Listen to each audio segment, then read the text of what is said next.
এই তোমার ভুল করে গায়ে হাত তুলেছি, একটা চড় মেরেছি আর তুমি বাপের বাড়ি উঠে বসে আছো।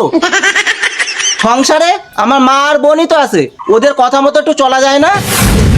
ব্যবসার কাজের জন্য সংসারে সময় দিতে পারি না, প্রায় দিনই দেখি অশান্তি লেগে আছে।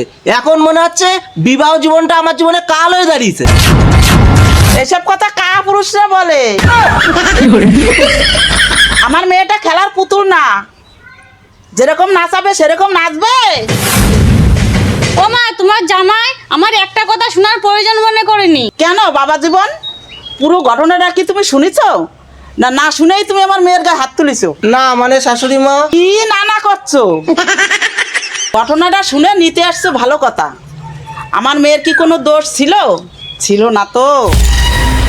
যে প্রতিবাদটা আমার মেয়ের সাথে করেছো, সেই প্রতিবাদটা তোমার মা আর তোমার বোনের সাথে চোখে চোখ রেখে সেই প্রতিবাদটা করতে পারবা? পারবা না। আমার মেয়ের উপরে পারবা, কারণ ও পরের মেয়ে, তাই না? যা সোনা মা, নিজের খেয়াল রাখিস।